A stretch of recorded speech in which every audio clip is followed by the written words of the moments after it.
I started doing this literary archaeology because I wanted to look into the fairy tales and what they really said.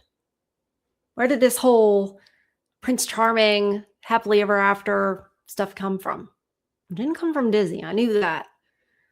But boy, this literary archaeology started about a year and a half ago.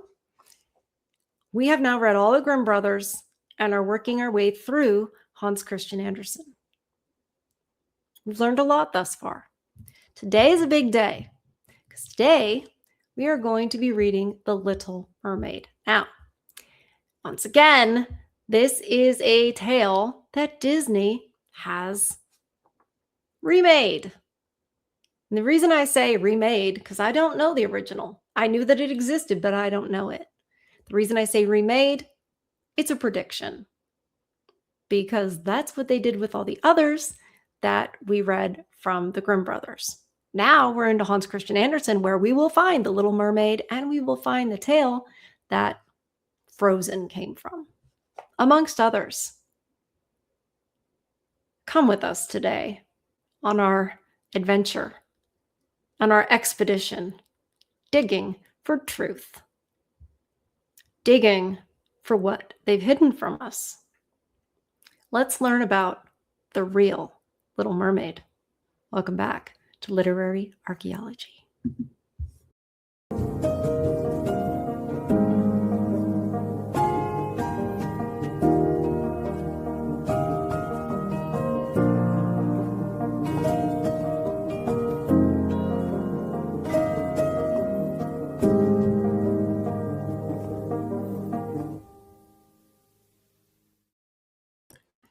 I'm just throwing Lola some treats down here. Now, you see that white thing? I just want you guys to know I'm not messy. That comes from underneath the bench. I keep putting it up there, and Charlie the cat keeps running out. And so when you see that, that's what that is. Anyway, Lola's going to find the treats. So, as I said, we are reading The Little Mermaid. I'm very excited. It is one of the longer ones, but I think it's going to be worth it. Because what do we know about The Little Mermaid from the Disney tale? Well, Little Mermaid, or Ariel, or whatever, however they say it, is unhappy living under the sea, right? She's unhappy that way. So she goes to the witch, and the witch is like, hey, you can have legs and go on the shore and be on the land and have the prince fall in love with you, whatever. But you'll lose your beautiful voice. So she takes the deal, right? Is it a Faustian offer? Is it a Faustian deal? And what is it really like? Because one thing we have learned is that witches are real and you need to take them seriously. But in Disney, especially by the time Little Mermaid came out, she's kind of not scary. Yeah, she's a bad guy, but she's not that scary. And you saw from the 90s, because Little Mermaid came out in the mid-90s, that was the direction Disney was going with all of their villains, particularly the female villains. They're misunderstood. It might have even been changed in the live-action version of The Little Mermaid, which is a whole different story about why they're changing what they're changing. Hey, you guys can feel welcome to get into that in the comments, but it is YouTube, so I won't say a thing. Diversity is our strength. The Little Mermaid. Far out in the ocean, the water is as blue as the petals of the loveliest cornflower and as clear as the purest glass. But it is very deep too. It goes down deeper than any anchor rope will go, and many, many steeples would have to be stacked one on top of another to reach from the bottom to the surface of the sea. It is down there that the sea folk live. Now, don't suppose that there are only bare white sands at the bottom of the sea. No, indeed. The most marvelous trees and flowers grow down there, with such pliant stalks and leaves that the least stir in the water makes them move about as though they were alive. All sorts of fish, large and small, dart among the branches, just as birds flit through the trees up here. Under the sea, under the sea. From the deepest spot in the ocean rises the palace of the Sea King. Its walls are made of coral and its high-pointed windows of the clearest amber, but the roof is made of mussel shells that open and shut with the tide. This is a wonderful sight to see, for every shell holds the glistening pearls, any one of which would be the pride of a queen's crown. The Sea King down there had been a widower for years, and his old mother kept house for him. She was a clever woman, but very proud of her noble birth. Therefore, she flaunted 12 oysters on her tail, while the other ladies of the court were only allowed to wear 6. Except for this, she was an altogether praiseworthy person, particularly so because she was extremely fond of her granddaughters, the little sea princesses. They were 6 lovely girls, but the youngest was the most beautiful of them all. Her skin was as soft and tender as a rose petal, and her eyes were as blue as the deep sea. But like all the others, she had no feet. So her body ended in a fishtail.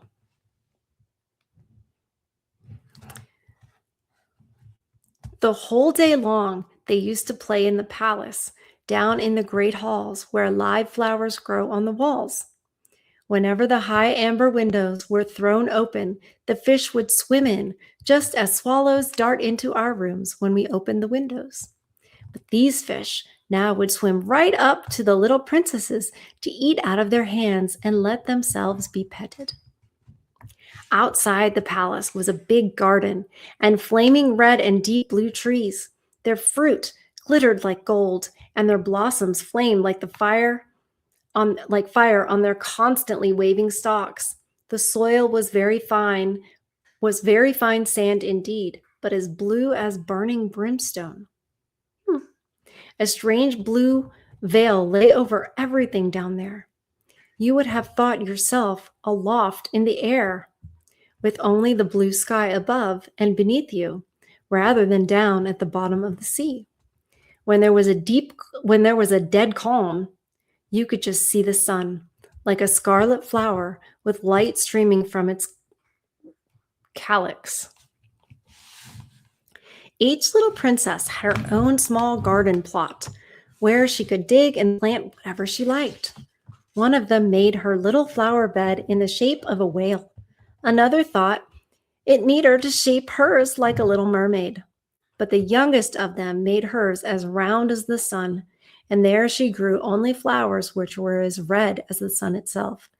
She was an unusual child, quiet and wistful, and when her sisters decorated their gardens with all kinds of odd things they had found in sunken ships, she would allow nothing in hers except flowers as red as the sun and a pretty marble statue. Okay, in the Disney movie, she's collecting things from everywhere, and they call the fork what do they call it? Oh my gosh. All I can think is doppelganger. That's not what they call it. Oh, I'll think of it, but it's a funny word. But okay, so she's not doing that here. She is not the one collecting the things from the sunken ships. Okay. I have to find my spot. I always lose my spot. A pretty marble statue. This figure of a handsome boy, carved in pure white marble, had sunk down to the bottom of the sea from some ship that was wrecked. Beside the statue, she planted a rose-colored weeping willow tree, which thrived so well that its graceful branches shaded the statue and hung down to the blue sand, where their shadows took on a violet tint and swayed as the branches swayed. It looked as if the roots and the tips of the branches were kissing each other in play. Nothing gave the youngest princess such pleasure as to hear about the world of human beings up above there. Her old grandmother had to tell her all she knew about ships and cities and of people and animals. What seemed nicest of all to her was that up on land the flowers were fragrant. For those at the bottom of the sea had no scent, and she thought it was nice that the woods were green and that the fish you saw among their branches could sing so loud and sweet that it was delightful to hear them. She thinks of our birds as like our fish. So how else is she going to think of it? Her grandmother had to call the little birds fish, or the princess would not have known what she was talking about, for she had never seen a bird. When you get to be 15, her grandmother said, she's only 14, you will be allowed to rise up out of the ocean and sit on the rocks in the moonlight to watch the great ships sailing by. You will see woods and towns too. They're waiting till she's 15. Interesting. Almost like when she's 15, she's a woman. You know. Yep, that's all I'll say, or I'll get in trouble. Next year, one of her sisters would be 15, but the others, well, since each was a whole year older than the next, the youngest still had 5 young. Oh, she's only 10.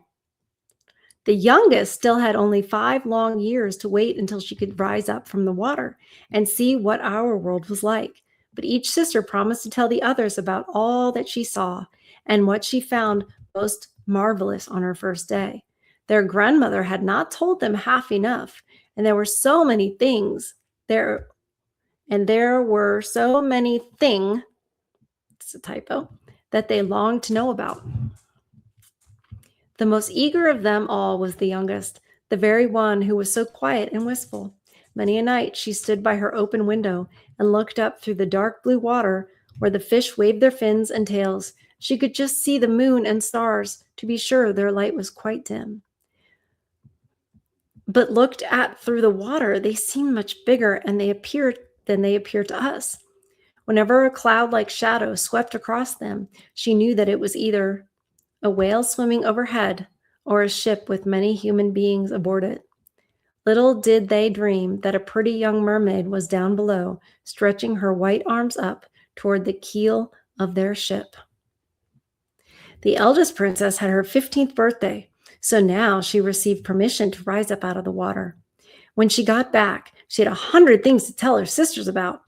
But the most marvelous thing of all, she said, was to lie on a sandbar in the moonlight, when the sea was calm, and to gaze at the large city on the shore, where the lights twinkled like hundreds of stars, to listen to music, to hear the chatter and clamor of the carriages and people, to see so many church towers and spires, and to hear the ringing bells, because she could not enter the city. That was just what she mostly dearly longed to do.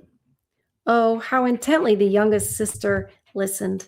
After this, whenever she stood at her open window at night and looked up through the dark blue waters, she thought of that great city with all of the clatter and clamor, and even fancied that in the depths she could hear the church bells ring.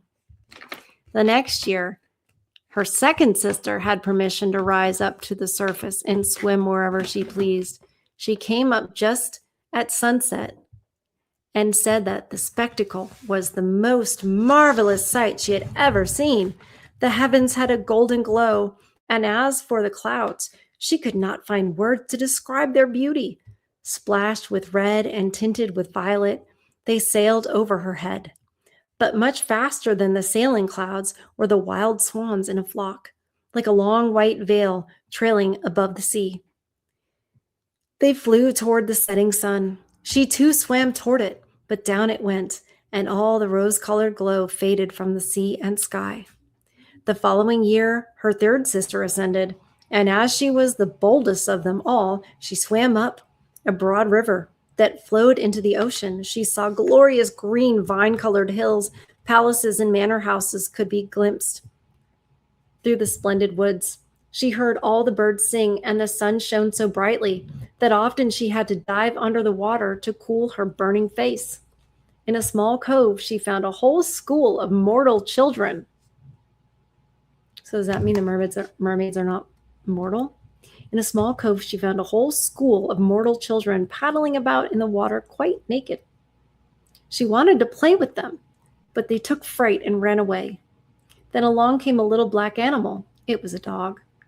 But she had never seen a dog before. It barked at her so ferociously that she took fright herself and fled to the open sea. But never could she forget the splendid woods, the green hills, and the nice children who could swim in the water, although they didn't wear fishtails. The fourth sister was not so venturesome. She stayed far out among the rough waves, which she said was a marvelous place. You could see all around you for miles and miles, and the heavens up above you were like a vast dome of glass. She had seen ships, but they were so far away that they looked like seagulls. Playful dolphins had turned somersaults, and monstrous whales had spouted water through their nostrils so that it looked as if hundreds of fountains were playing all around them. Now, the fifth sister had her turn. Her birthday came in the wintertime, so she saw things that none of the others had seen. The sea was deep green color, and enormous icebergs drifted about. Each one glistened like a pearl, she said, but they were more lofty than any church steeple built by man.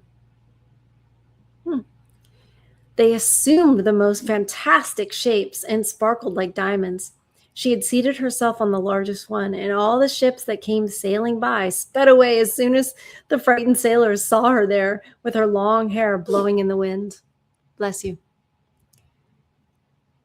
In the late evening, clouds filled the sky, thunder cracked, and lightning darted across the heavens. Black waves listed those great bergs of ice on high, where they flashed when the lightning struck.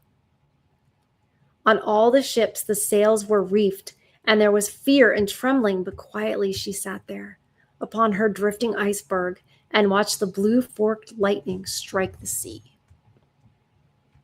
Each of the sisters took delight in the lovely new sights when they first rose up to the surface of the sea, but when they became grown-up girls who were allowed to go wherever they liked, they became indifferent to it. Right? At first, you're just so enamored with the new thing. You can appreciate everything about it, but then you're indifferent to it. Aren't we like that about nature? Aren't we like that about simple things like a tree or a bird? Why aren't we more amazed at a bird? A bird is pretty amazing, flying through the air, singing a song all day. But we're just like, we don't even notice it anymore. I don't think that's a good thing. And I don't think Hans Christian Andersen does either. Let's keep going. Keep digging. Okay, let's find it. Indifferent to it. They would become homesick, and in a month, they said that there was no place like the bottom of the sea where they felt so completely at home. Home is a good thing. Home is a very good thing.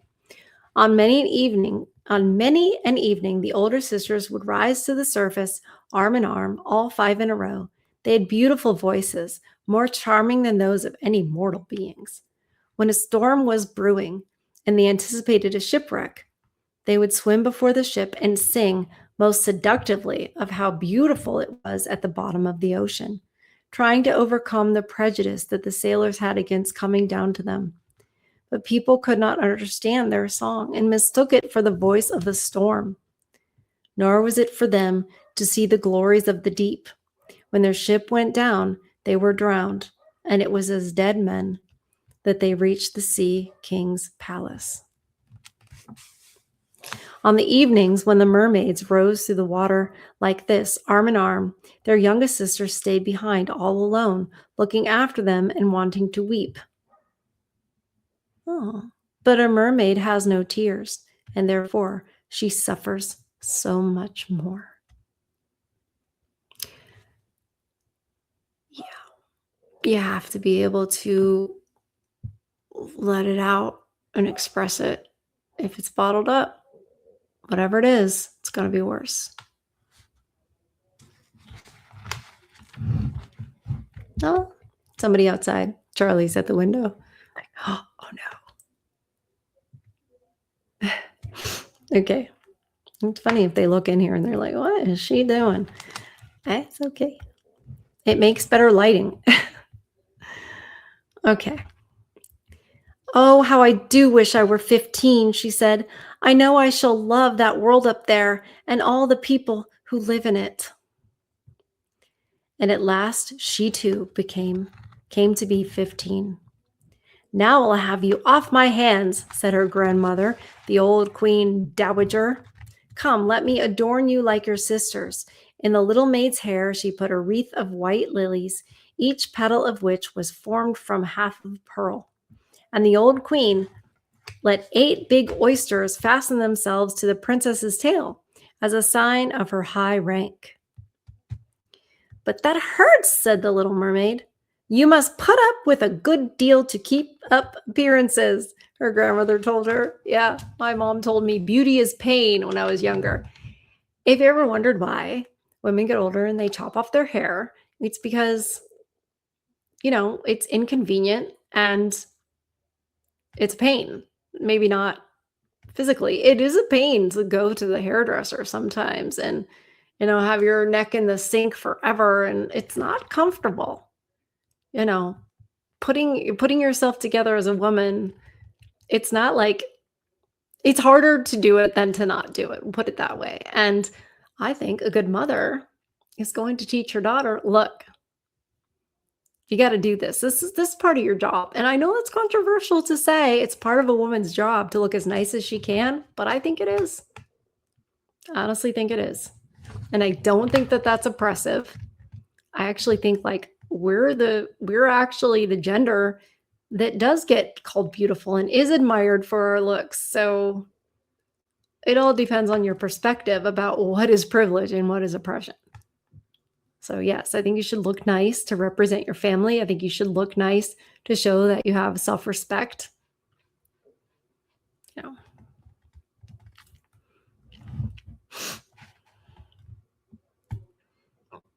Oh, how gladly she would have shaken off all those decorations and laid aside the cumbersome wreath. The red flowers in her garden were much more becoming to her, but she didn't dare to make any changes. Goodbye, she said, and up she went through the water, as light and as sparkling as a bubble. The sun had just gone down when her head rose above the surface. The clouds still shone like gold and roses, and in the delicately tinted sky sparkled the clear gleam of the evening star. The air was mild and fresh, and the sea unruffled.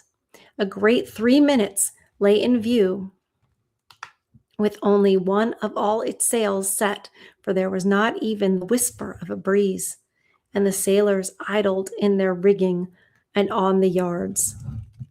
There was music and singing on the ship, and as night came on, they lighted hundreds of such brightly colored lanterns that one might have thought the flags of all nations were swinging in the air. The little mermaid swam right up to the window of the main cabin, and each time she rose with the swell, she could peep through the clear glass panes at the crowd of brilliantly dressed people within. The handsomest of them all was a young prince with big dark eyes. He could not be more than 16 years old. It was his birthday, and that was the reason for all of the celebration. Up on deck, the sailors were dancing, and when the prince appeared among them, 100 or more rockets flew through the air, making it as bright as day. These startled the little mermaid so badly that she ducked under the water, but she soon peeped up again, and then it seemed as if all the stars in the sky were falling around her. Now, I just want to say, imagine this the other way around. Imagine the woman is on the ship, and it's her birthday or whatever, and there's a celebration, and there's a male, and he's staring. Every woman is like, oh my God, he's a stalker. Oh my God, that's creepy. But when the little princess does it, the little mermaid, well, that's not creepy. Just pointing out the obvious. Okay. Where was I? It's Lola's fault. Okay, so they were dancing. Up on deck, the sailors were dancing, and when the prince appeared among them, 100 or more rockets flew through the air, making it as bright as day. These startled her, but soon she peeped up again, and when it seemed as if all the stars in the sky were falling around her, never had she seen such fireworks. Great suns spun around, splendid firefish floated through the blue air, and all these things were mirrored in the crystal clear sea. It was so brilliantly bright that you could see every little rope of the ship, and the people could, and the people could be seen distinctly. Oh, how handsome the young prince was. She laughed, and he smiled and shook people by the hand while the music rang out in the perfect evening. It got very late, but the little mermaid could not take her eyes off the ship and the handsome prince. The brightly colored lanterns were put out. No more rockets flew through the air, and no more cannon boomed. But there was a mutter and rumble deep down in the sea, and the swell kept bouncing her up so high that she could look into the cabin. Now the ship began to sail. Canvas after canvas was spread in the wind. The waves rose high, great clouds gathered, and lightning flashed in the distance. Ah, they were in for a terrible storm, and the mariners made haste to reef their sails. The tall ship pitched and rolled as it sped through the angry sea. The waves rose up like towering black mountains as if they would break over the masthead. But the swan-like ship plunged into the valleys between such waves and emerged to ride their lofty heights. To the little mermaid, this seemed good sport, but to the sailors, it was nothing of the sort. The ship creaked and labored. Thick timbers gave way under the heavy blows.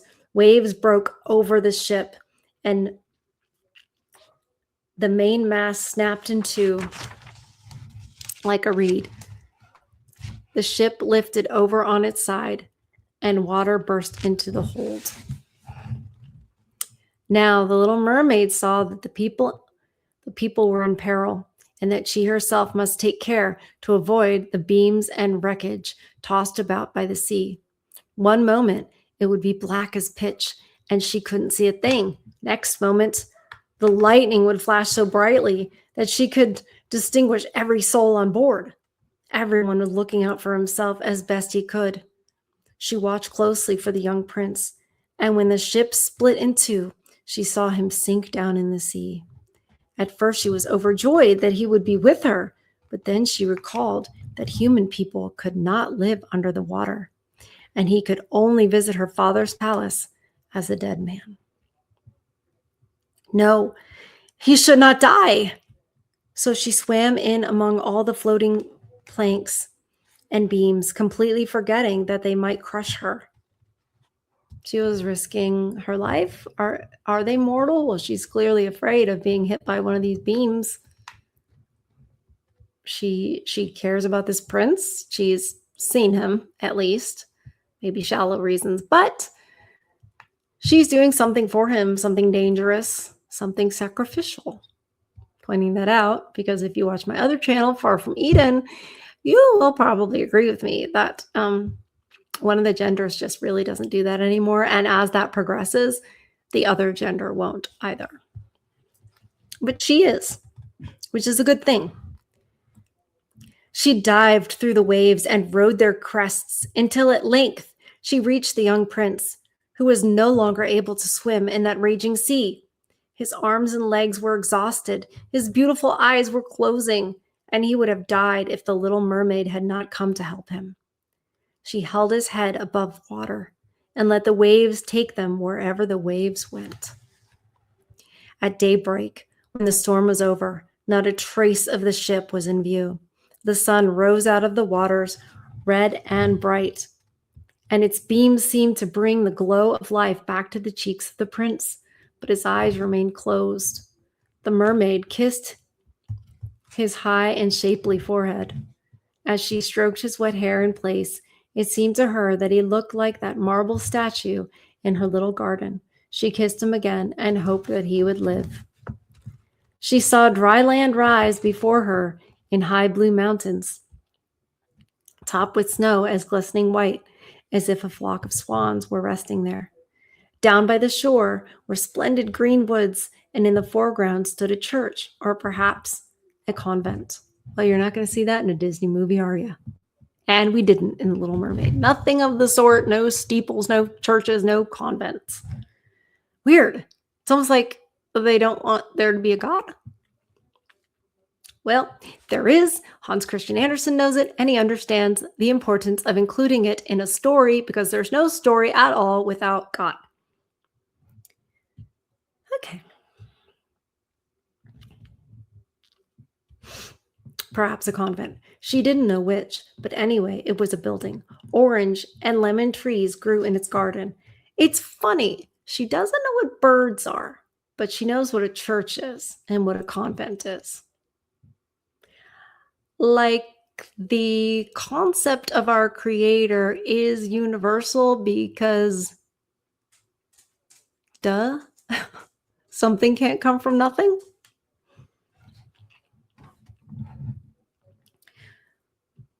And tall palm trees grew beside the gateway. Here the sea formed a little harbor, quite calm and very deep. Fine white sand had been washed up below the cliffs. She swam there with the handsome prince and stretched him out on the sand, taking special care to pillow his head up high in the warm sunlight. The bells began to ring in the great white building, and a number of young girls came out into the garden. The little mermaid swam away because some tall rocks that stuck out of the water. Behind some tall rocks that stuck out of the water. She covered her hair and her shoulders with foam so that no one could see her tiny face. And when she watched to see who would find the poor prince. In a little while, one of the young girls came upon him. I wonder how old. What kind of young girl are we talking about? Are they 8? Or is it competition for the Little Mermaid? One of the young girls came upon him. She seemed frightened, but only for a minute. Then she called more people. The mermaid watched the prince regain consciousness and smile at everyone around him. But he did not smile at her, for he did not even know that she had saved him. She felt very unhappy, and when they led him away to the big building, she dived sadly down into the water and returned to her father's palace. She had always been quiet and wistful, and now she became much more so. Her sisters asked her what she had seen on her first visit up to the surface, but she would not tell them a thing. Many evenings and many mornings she revisited the spot where she had left the prince. She saw the fruit in the garden ripened and harvested, and she saw the snow on the high mountains melted away. But she did not see the prince, so each time she came home, sadder than she had left. It was her one consolation to sit in the little garden and throw her arms about the beautiful marble statue that looked so much like the prince. But she took no care of her flowers now. They overgrew the paths until the place was a wilderness, and their long stalks and leaves became so entangled in the branches of the tree that it cast a gloomy shade. Finally, she couldn't bear it any longer. She told her secret to one of her sisters. Immediately, all the other sisters heard about it. Yeah, if you don't want something spread around, don't tell a woman. It's what we do the best. And this morning in my Bible reading was literally Luke it was at the end of Mark. Yeah, the end of Mark. In Luke, I'm only when Elizabeth becomes pregnant. At the end of Mark, when Jesus is resurrected and he appears to Mary Magdalene and Mary, the mother of James. And he's like, don't tell anybody. Just go tell my disciples, tell the 12 to the 11, right? And they sure did. They went and they were the ones that believed immediately, which is interesting, but they also spread it. So I think that's why he originally appeared to the women, because he's like, yeah, this is basically the press release. So she told her one sister, and then they all knew. "Come, little sister," said the other princesses, arm in arm. They rose from the water in a long row, right in front of where they knew the prince's palace stood. It was built of pale, glistening golden stone with great marble staircases, one of which led down to the sea. Magnificent gilt domes rose above the roof, and between pillars all around the building were marble statues that looked most lifelike. Through the clear glass of the lofty windows, one could see into the splendid halls, with their costly silk hangings and tapestries, and walls covered with paintings that were delightful to behold. In the center of the main hall, a large fountain played its columns of spray up to the glass domed roof, through which the sun shone down on the water and upon the lovely plants that grew in the big basin. Just checking our time. Curious. Hey, we're in it now. Now that she knew where he lived, many an evening and many a night she spent there in the sea. She swam much closer to shore than any of her sisters would dare venture. And she even went far up a narrow stream under the splendid marble balcony that cast its long shadow in the water. Here she used to sit and watch the young prince when he thought himself quite alone in the bright moonlight. Oh, stalker, right? You know, things that used to be, some kind of a sign of love or affection or what have you, now it's stalking. It's not. This is not stalking. She means him no harm. She's admiring him. You know what I mean? But if you think about it this way, like these are the little things. You get enough little things changed in society and in between men and women. It's just like anything. If you have a big building and every day you take, a rock out, pretty soon you will not have a building. So if you keep taking things out of a society that make it great, even something like that, even changing that to stalking or what have you, pretty soon you don't have a society. And no one notices it and nobody thinks it's a big deal. Oh, it's just this one little thing. Exactly. It's called erosion. Erosion of a society. Erosion of the people, their relationships, and their families. Okay, back to the tale. So never think it's just a fairy tale. It's never just a fairy tale. It's another thing they want you to believe. It's very serious. Fairy tales are very serious. Serious business here. We're conducting serious business talking about this mermaid.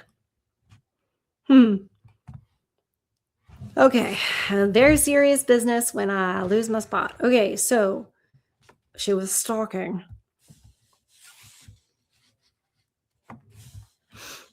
Oh, sorry, just saw something I was not expecting. She saw him sail out on many evenings, she saw him sail out in his fine boat with music playing and flags aflutter. She would peep out through the green rushes, and if the wind blew her long silver veil, anyone who saw it mistook it for a swan spreading its wings.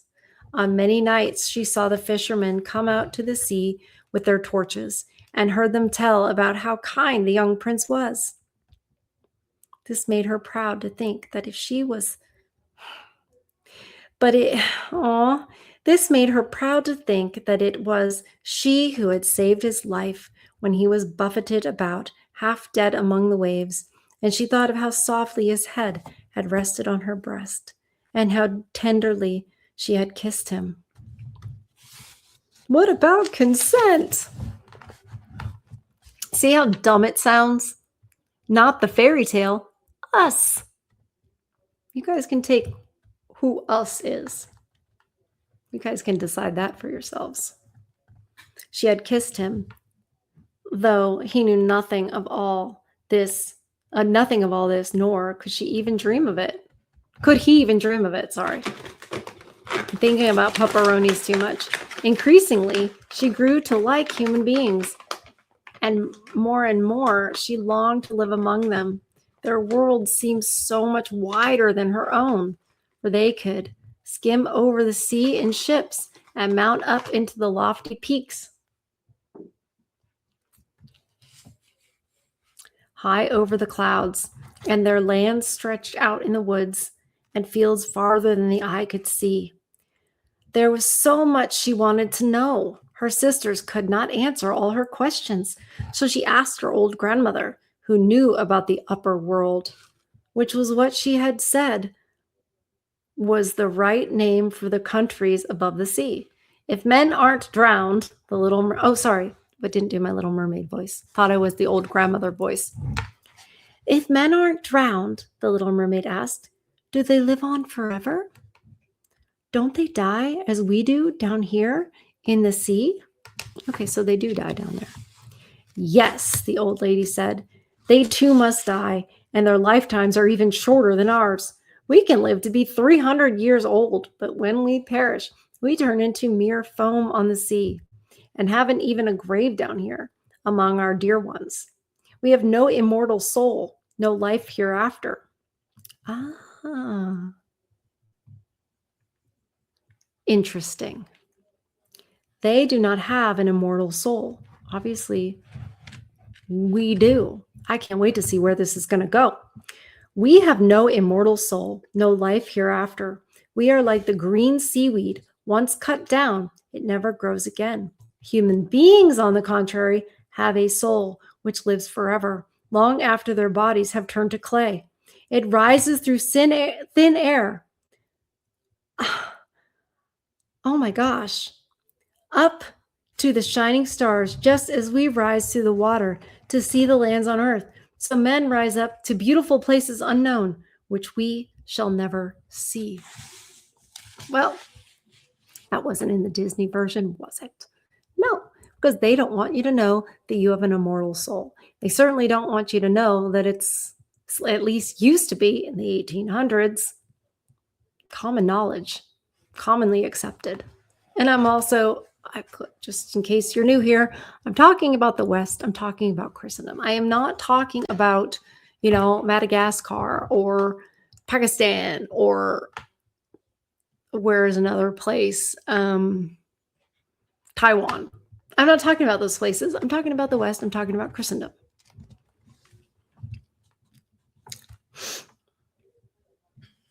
Oh, this is gonna get so good. I cannot believe how good this is, you guys. This is so much better than I thought it was gonna be. Not that I didn't think it was gonna be good, but we are gonna go there. Check this out. Why weren't we given an immortal soul? The Little Mermaid sadly asked. I would gladly give up my 300 years if I could be a human being only for a day and later share in that heavenly realm. This is a very different story. This is a very, very different story than what we all thought we knew. Okay.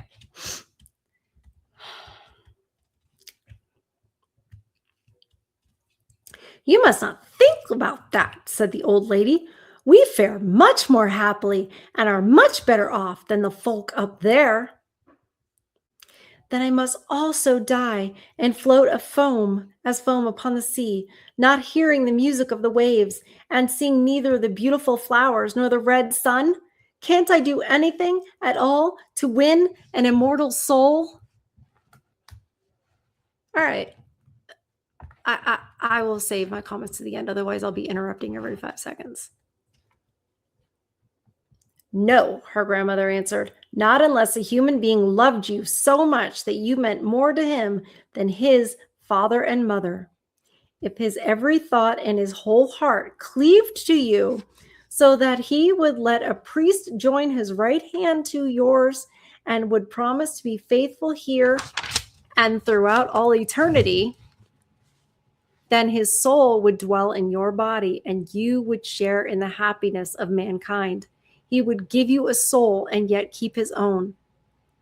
But that can never come to pass. The very thing that is your greatest beauty here in the sea, your fishtail, would be considered ugly on land.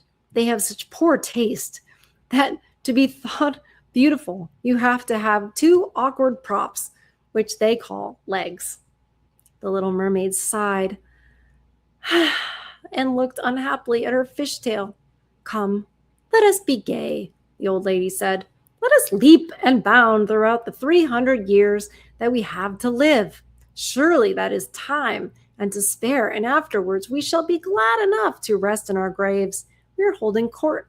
We are holding a court ball this evening. This was a much more glorious affair than is ever to be seen on earth.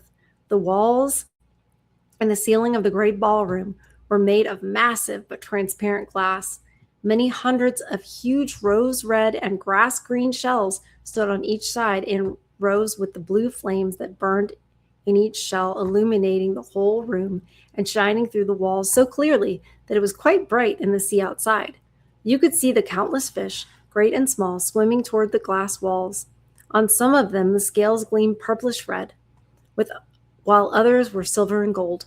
Across the floor of the hall ran a wide stream of water, and upon this the mermaid and mermen danced to their own entrancing songs. Such beautiful voices are not to be heard among the people who live on the land. The little mermaid sang more sweetly than anyone else, and everyone applauded her. For a moment, her heart was happy because she knew she had the loveliest voice of all, in the sea or on the land. But her thoughts soon strayed to the world up above. She could not forget the charming prince, nor her sorrow that she did not have an immortal soul like his. Therefore, she stole out of her father's palace, and while everything there was song and gladness, she sat sadly in her own little garden. Then she heard a bugle call through the water, and she thought, that must mean he is sailing up there.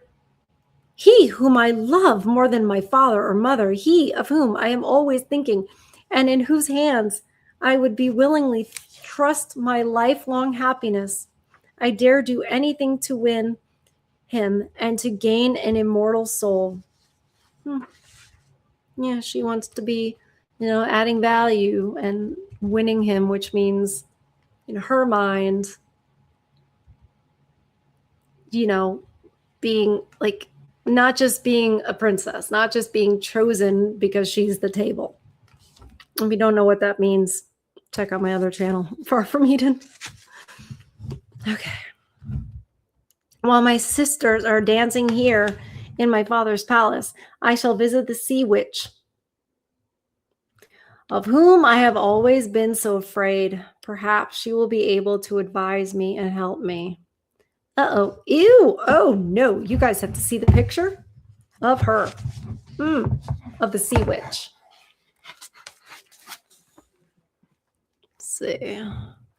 Can you guys see it? I like that. Sorry. It's important. She's so gross. Okay. And I know y'all appreciate art illustration, especially Yin Sound. That's why I showed you the picture, because he has commented, oh, it's illustrated before. And I was like, yeah, I should show them some of the pictures. Okay, so she planned to go to the sea witch, and we just saw her and her breasticles. Okay, a sea witch of whom I've always been so afraid. Perhaps she will be able to advise me and help me. The little mermaid set out from her garden towards the whirlpools that raged in front of the witch's dwelling. She had never gone that way before. No flowers grew there, nor any seaweed. Bare and gray, the sands extended to the whirlpool, where like roaring mill wheels, the waters whirled and snatched everything within their reach down to the bottom of the sea.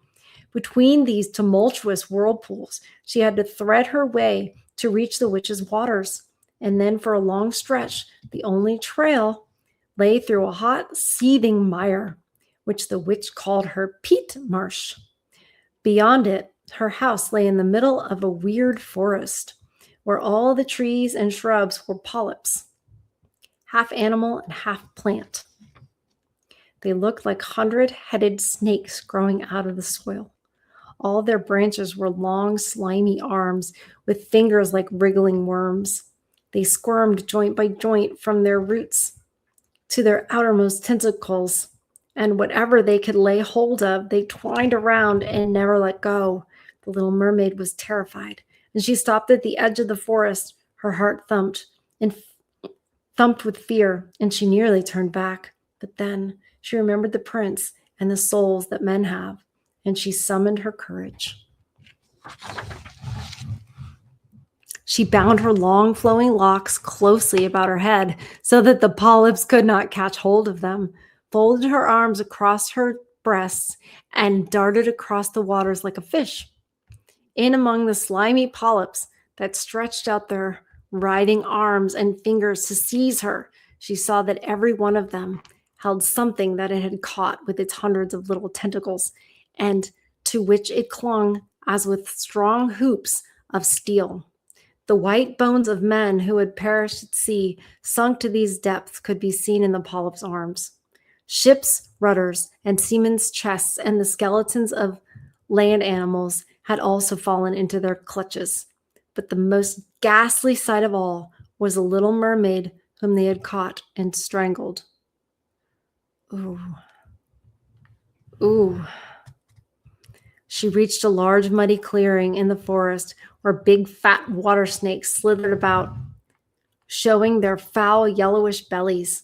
In the middle of this clearing was a house built of the bones of shipwrecked men, and there sat the sea witch, letting a toad eat out of her mouth, ew, just as we might feed sugar to a little canary bird.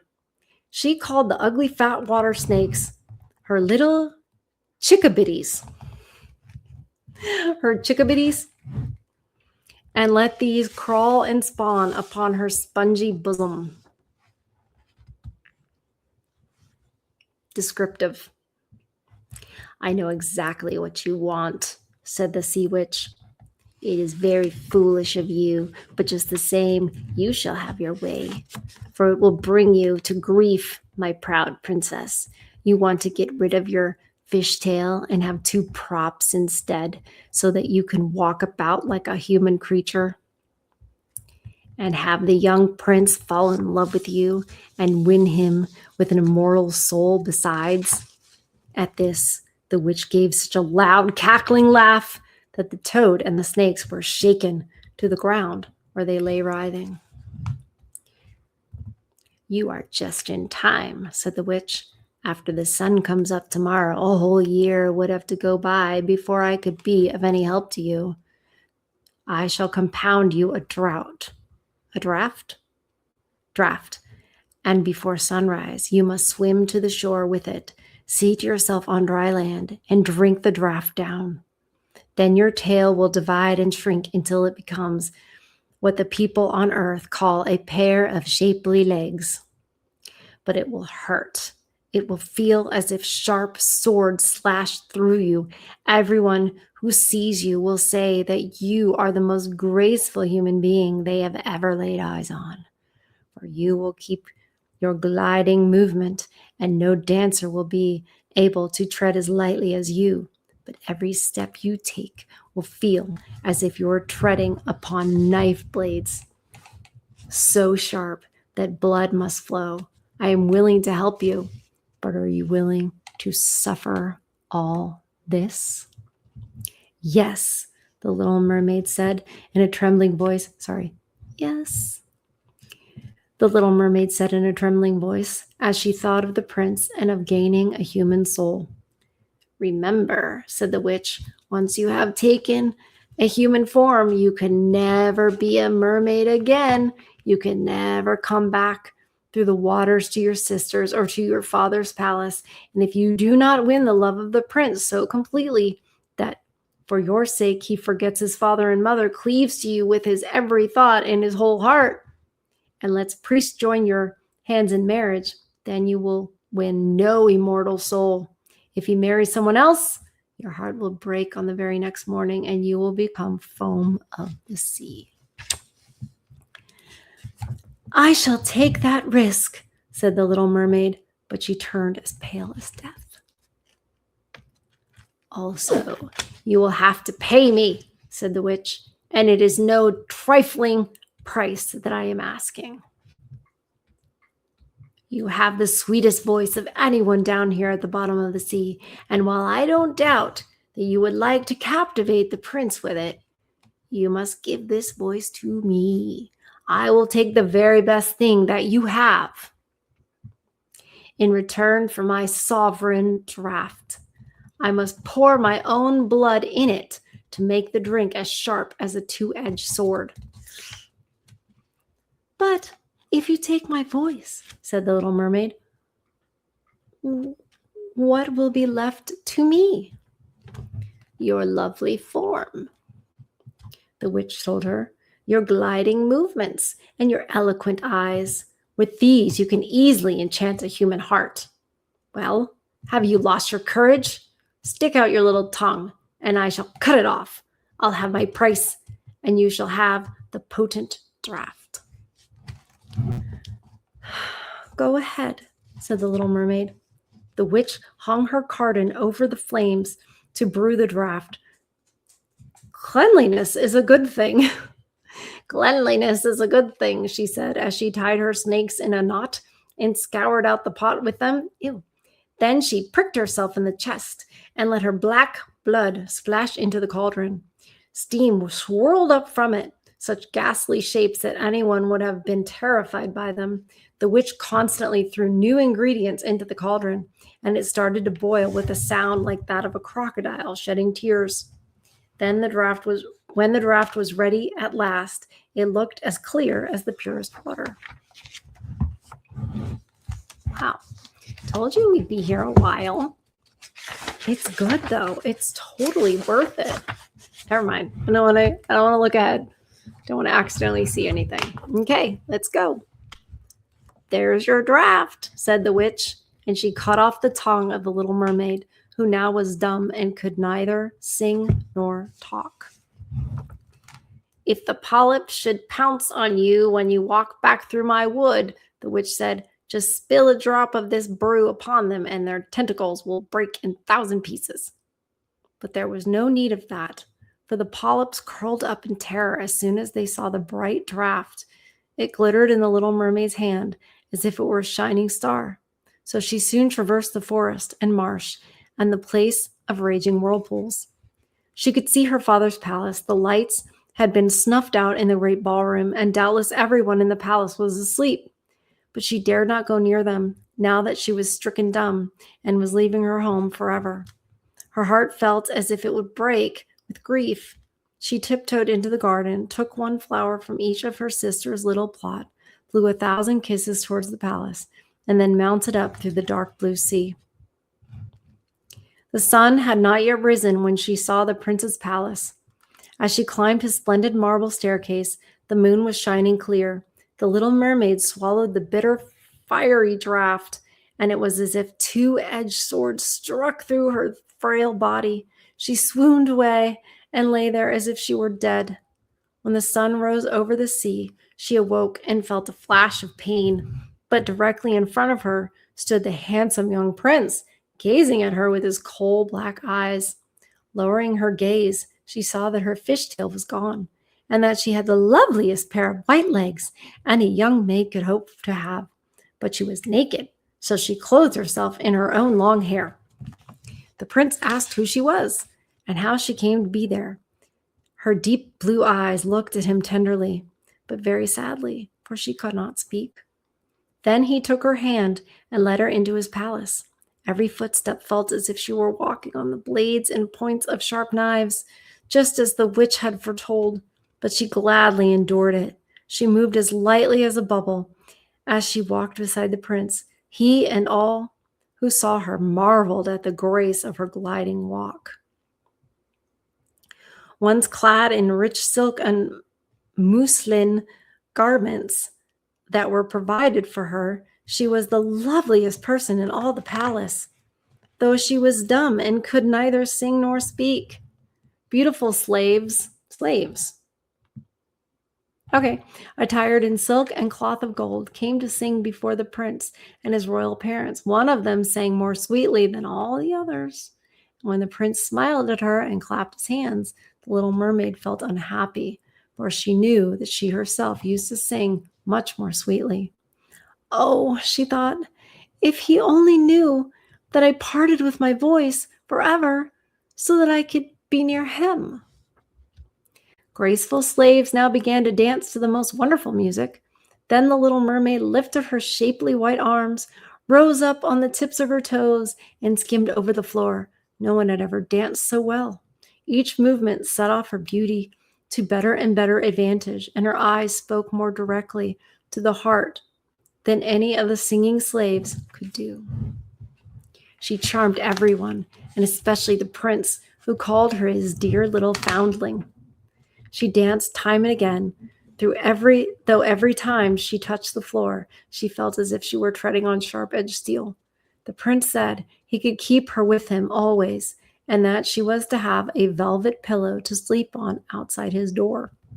Outside his door. All right.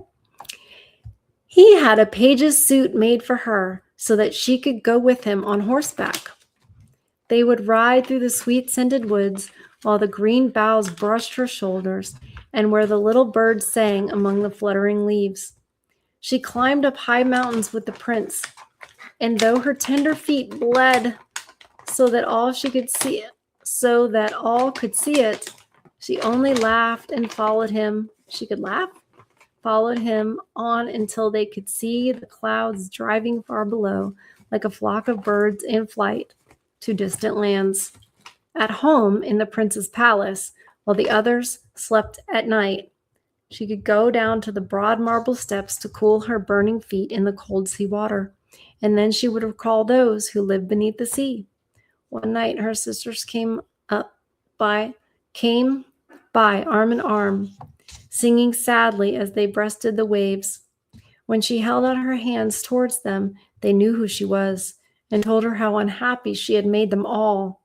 They came to see her every night after that, and once far, far out to sea, she saw her old grandmother, who had not been with her crown. What? She saw her old grandmother, who had not been up to the surface this many a year. With her was the Sea King, with his crown upon his head. They stretched out their hands to her, but they did not venture so near the land as her sisters had. Day after day, she became more dear to the prince, who loved her as one would love a good little child. But he never thought of making her his queen. Yet she had to be his wife, or she would never have an immortal soul. And on the morning after his wedding, she would turn into foam on the waves. Don't you love me best of all, the little mermaid's eyes? Okay, hang on. Did I skip a page? No, I didn't. Day after day, she became more dear to the prince. Yeah, never mind. I thought it was literal, like he was actually getting married right then. Don't you love me best of all? The little mermaid's eyes seemed to question him when he took her in his arms and kissed her lovely forehead. Yes, you are most dear to me, said the prince, for you have the kindest heart. You love me more than anyone else does, and you look so much like a young girl I once saw, but never shall find again. I was on a ship that was wrecked, and the waves cast me ashore near a holy temple, where many young girls performed the rituals. The youngest of them found me beside the sea and saved my life. Though I saw her no more than twice, she is the only person in all the world whom I could love. But you are so much like her that you almost replace the memory of her in my heart. She belongs to that holy temple. Therefore, it is my good fortune that I have you. We shall never part. So, does he think that the one who saved him is a nun or is in the convent, so then he's never going to get married? Alas, he doesn't know it was I who saved his life, the little mermaid thought. I carried him over the sea to the garden where the temple stands. I hid behind the foam and watched to see if anyone would come. I saw the pretty maid he loves better than me. Oh, I saw. It says I saw the pretty maid he loves better than me. A sigh was the only sign of her deep distress, for a mermaid cannot cry. He says that the other maids belong to the holy temple. She will never come out into this world, so they will never see each other again. It is I who will care for him, love him, and give all my life to him. Yeah. We think love is like hallmark in that stuff. It's sacrifice, dedication.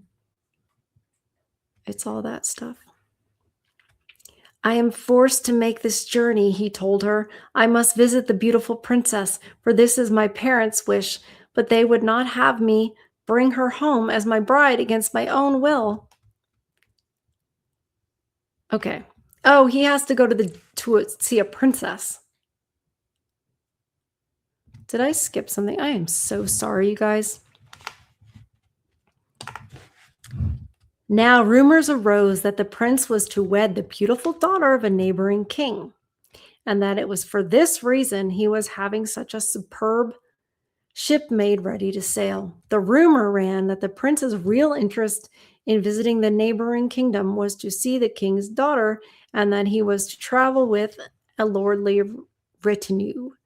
The little mermaid shook her head and smiled, for she knew the prince's thoughts far better than anyone else did. I am forced to make this journey, he told her. I must visit the beautiful princess, for this is my parents' wish. But they would not have me bring her home as my bride against my own will, and I can never love her. She does not resemble the lovely maiden in the temple as you do. And if I were to choose a bride, I would sooner choose you, my dear mute foundling, with those telling eyes of yours. And he kissed her on the mouth, fingered her long hair, and laid his head against her heart, so that she came to dream of mortal happiness and an immortal soul. I trust you aren't afraid of the sea, my silent child, he said as they went on board the magnificent vessel that was to carry them to the land of the neighboring king. And he told her stories of storms, of ships becalmed, of strange deep sea fish, and of the wonders that divers have seen. She smiled at such stories, for no one knew about the bottom of the sea as well as she did. In the clear moonlight, when everyone except the man at the helm was asleep, she sat on the side of the ship, gazing down through the transparent water, and fancied she could catch a glimpse of her father's palace. On the topmost tower stood her old grandmother, wearing her silver crown and looking up at the keel of the ship through the rushing waves. Then her sisters rose to the surface, looked at her sadly, and wrung their white hands. She smiled and waved, trying to let them know that all went well and that she was happy. But along came the cabin boy, and her sisters dived out of sight so quickly that the boy supposed the flash of white he had seen was merely foam on the sea. Next morning, the ship came into the harbor of the neighboring king's glorious city. All the church bells chimed and trumpets were sounded from all the high towers, while the soldiers lined up with flying banners and glittering bayonets. Every day had a new festivity, as one ball or levee followed another, but the princess was still to appear. They said she was being brought up in some faraway sacred temple, where she was learning every royal virtue, but she came at last. The little mermaid was curious to see how beautiful this princess was. Typical. It's a female thing. Like, let me check this chick out. You can see, is she prettier than me? Will the prince like her? Gotta go check her out. Same thing. Yep. I see you, little mermaid. I get it. I get what you're saying. Okay. And she had to grant that a more exquisite figure she had never seen. The princess's skin was clear and fair, and behind the long, dark lashes, her deep blue eyes were smiling and devoted. "It was you," the prince cried. "You are the one who saved me when I lay like a dead man beside the sea." He clasped the blushing bride of his choice in his arms. "Oh, I am happier than a man should be," he told his little mermaid. "My fondest dream that okay, wait a second.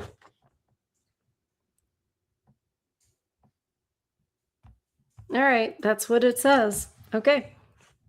"Oh, I'm happier than a man should be," he told his little mermaid. "My fondest dream, that which I never dared to hope, was come true. You will share in my great joy, for you love me more than anyone does." The little mermaid kissed his hand and felt that her heart was beginning to break, for the morning after his wedding day would see her dead and turn to watery foam. All right, that's confusing for me. So is he saying that he's calling this other chick his little mermaid, not the actual little mermaid? Yeah, that's what it seems like. So he's just kind of using it as a... Okay.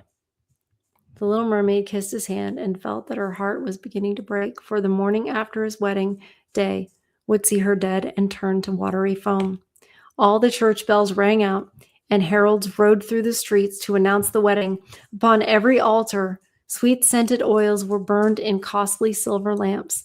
The priests swung their censers. The bride and the bridegroom joined their hands, and the bishop blessed their marriage. Oh, geez. The little mermaid, clothed in silk and cloth of gold, held the bride's train, but she was deaf to the wedding march and blind to the holy ritual. Her thought turned on her last night upon earth and all she had lost in this world. That same evening, the bride and bridegroom went aboard the ship. Cannon thundered and banners waved. On the deck of the ship, a royal pavilion of purple and gold was set up and furnished with luxurious cushions. Here the wedded couple were to sleep on that calm, clear night. The sails swelled in the breeze, and the ship glided so lightly that it scarcely seemed to move over the quiet sea. All nightfall, brightly colored lanterns were lighted, and the mariners merrily danced on the deck. The little mermaid could not forget that first time she rose from the depths of the sea and looked on at such pomp and happiness. Light as a swallow, pursued by his enemies, she joined in the whirling dance. Everyone cheered her, for never had she danced so wonderfully. Her tender feet felt as if they were pierced by daggers, but she did not feel it. Her heart suffered far greater pain. She knew that this was her last evening, that she ever would see him, for whom she had forsaken her home and family, for whom she had sacrificed her lovely voice and suffered such constant torment, while he knew nothing of all these things. It was the last night that she would breathe the same air with him, or look upon deep waters, or the star fields of the blue sky. Never-ending night, without thought and without dreams, awaited her who had no soul and could not get one. Right. The merrymaking lasted long after midnight, yet she laughed and danced on,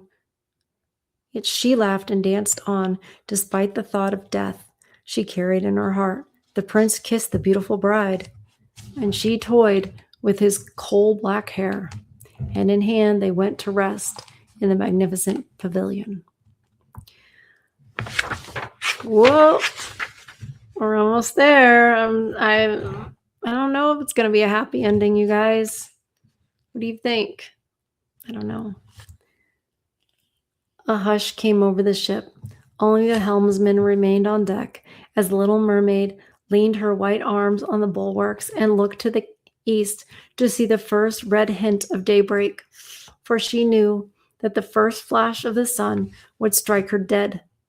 Then she saw her sisters rise up among the waves. They were as pale as she, and there was no sign of their lovely long hair that the breezes used to blow. It had all been cut off. Why? Oh my gosh, we have given our hair to the witch, they said, so that she would send you help and save you from death tonight. Plot twist! Plot twist. She gave us a knife. Here it is. See the sharp blade? Before the sun rises, you must strike it into the prince's heart. And when his warm blood bathes your feet, they will grow together and become a fishtail. Then you will be a mermaid again, able to come back to us in the sea and live out your 300 years before you die and turn into dead salt sea foam. Make haste. He or you must die before sunrise. Our old grandmother is so grief-stricken that her white hair is falling fast, and as ours did under the witch's scissors. Kill the prince and come back to us. Hurry, hurry. See that red glow in the heavens? In a few minutes, the sun will rise, and you must die. So saying, they gave a strange, deep sigh and sank beneath the waters. The little mermaid parted the purple curtains of the tent and saw the beautiful bride asleep with her head on the prince's breast. The mermaid bent down and kissed his shapely forehead. She looked at the sky, fast reddening for the break of day. She looked at the sharp knife and again turned her eyes toward the prince, who in his sleep murmured the name of his bride. His thoughts were all for her, and the knife blade trembled in the mermaid's hand. But then she flung it from her, far out over the waves. Where it fell, the waves were red, as if bubbles of blood seethed in the water.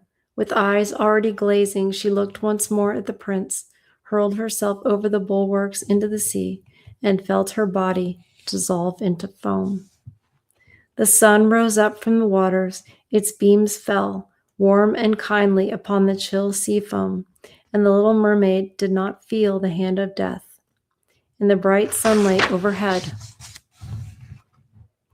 she saw hundreds of fair, ethereal beings. Wait, what? What?